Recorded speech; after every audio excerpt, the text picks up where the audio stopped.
All right, y'all, so Triarius Wargaming here, coming to you with a update video. So this isn't going to be like my main Strasbourg vlogs that I've been doing lately. I've got some other side projects that I've been doing as well. So obviously the Strasbourg project, if you've been following my channel, that is the main thrust of what I've been trying to do. And at this point with that project, all of the Roman infantry is complete. I just have some cavalry work to do. So the first thing we have though is a mail call. All right, so here we go. Ranger Miniatures and Wargaming had some leftover odds and ends, which he was kind enough to send over to me. So we'll take a look at what we got in the bag. And yeah, let's see. All right, so this is the stuff that Ranger has sent over to me. So over here, you've got what looks like 3 footsore miniatures, late Romans. Now, I've got all my late Roman infantry completed. So I've got a couple ideas for these guys. So I do have leftover infantry, and I was thinking of making them into some like skirmishers basically for the Roman legion. So these guys could be skirmishers. So in the late period, this troop type called lanciarii become present, and like there is argument over what exactly they are, but one interpretation is skirmishers, and I've seen some images of them as kind of a heavily armored skirmisher. So being in mail, I don't think would necessarily discount that as a possibility.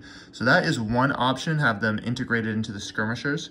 The other option is they could actually be some turncoats and find their way into the barbarian horde.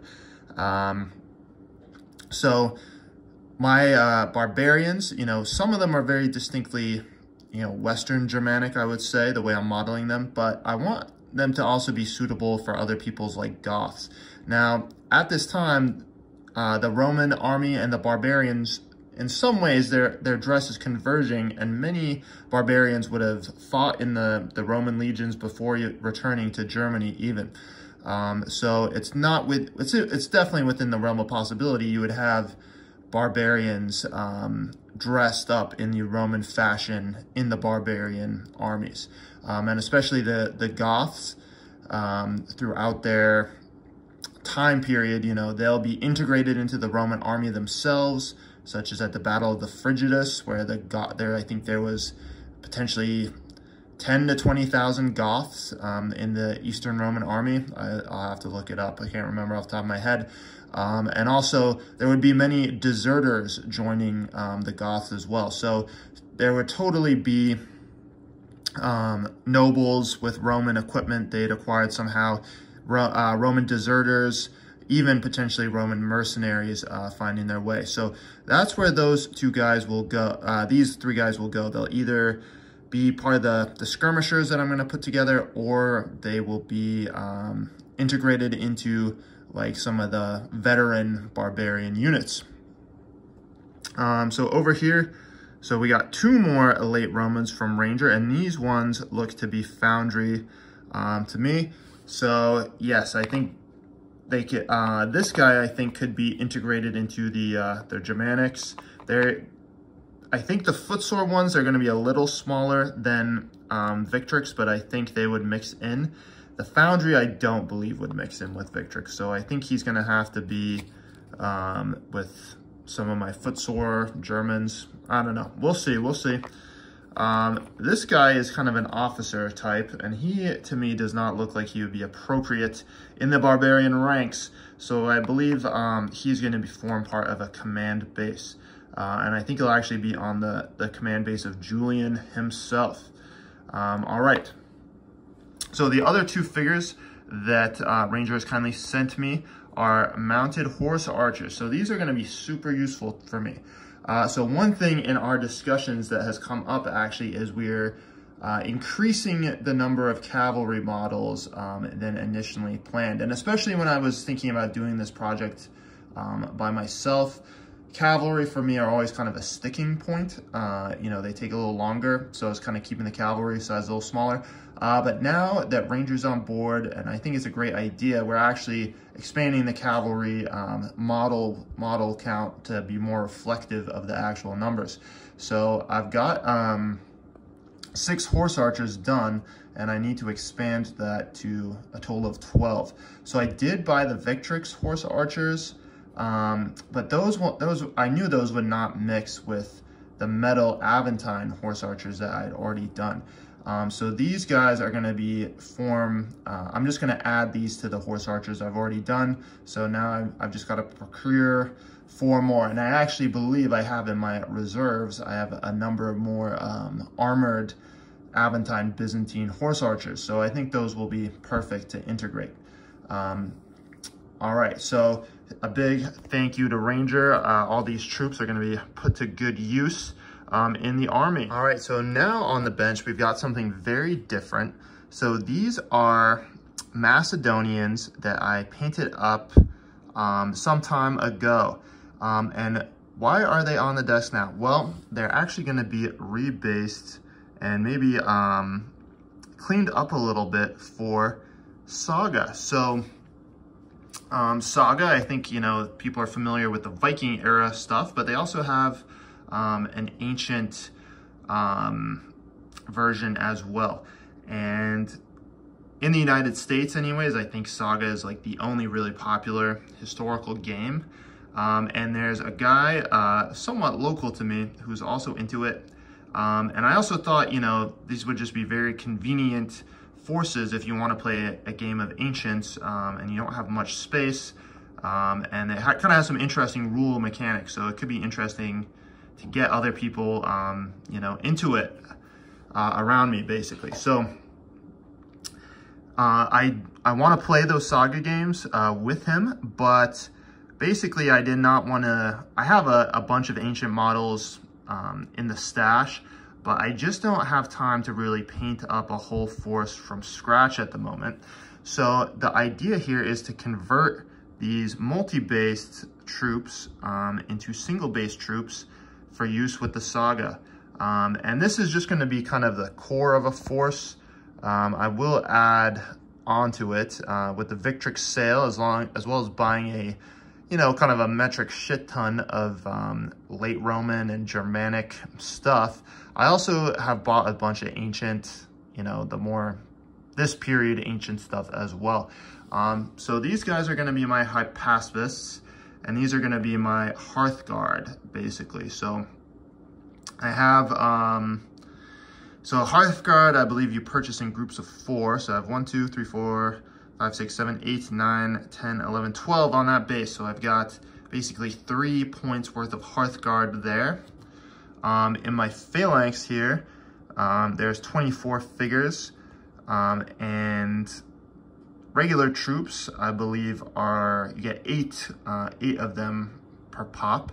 So that is another 3 points of whatever, your regular type phalanx infantry. And then just to basically wrap up the army, I bought, well, I didn't buy actually, these are from the reserves. I primed up and got prepared 8 Thracian skirmishers. So these, in the mercenaries section of the Rise of Macedon book, there's an option for Thracian mercenaries. So I decided to go that route since that's something convenient I just had in the stockpile, and they're wonderful foundry figures. So this whole force is all foundry, except for there are a few Crusader miniatures with the Hypaspis there. So, yep, we're gonna rebase these. The Hypaspis, I think the paint job is passable. I don't think they need to be, the paint job on those needs to be upgraded. The phalanx here leaves a little bit to be desired from my personal standpoint. So these were some of my first experiments with contrast paints. I painted this whole unit up with contrast, and you know, I think they're okay, but I don't love it. So I might do a little extra highlighting or washing just to get a little more vibrancy out of it. I think contrast paints can be a useful tool, but I don't think they look great if it's the only thing you're doing on the model. But what we'll do is we'll get these rebased and see what we're working with. All right, so I will just quickly show you my method of rebasing. So if you order, you know, Chinese food or whatever, at least around me, it comes in these containers like this. And so, you know, what do you do with these extra Chinese food containers? You know, I do kind of reuse them for food, but one other thing you can reuse them for is handy little water trays. So what I do to rebase, and I'll be careful here, is just pour some water, and it's a little tricky to do it. Oh shit. It's tricky to do it while holding the camera. I kind of gave those guys a little bit of a dousing with the water. So you get the idea though, you just kind of fill it up with water. So I'll do that and then we'll come back to it. All right, so there you have it. What you do is you just lightly pour in the water, unlike I was doing at the start, and just pour in enough that you're just kind of covering the base. And especially with these, and this works for most kinds of bases, what I will do is I'll leave these overnight, and by the morning you'll find that basically the PVA glue or whatever glue you use to stick it down will have gone liquid. All the paint on the base and whatnot will have loosened up, and you can kind of scrape it off, and then you can pull the individual figures off. Now, one kind of cool thing about this is if you actually, I can tell you from personal experience, I've been like, all right, I'm gonna rebase some troops. I put them in the water, and then, you know, life moves on. I kind of move on to something else. It's like, I'm not rebasing them anymore. They would, if you just take them out of the water and dry them, they will still somewhat be functional.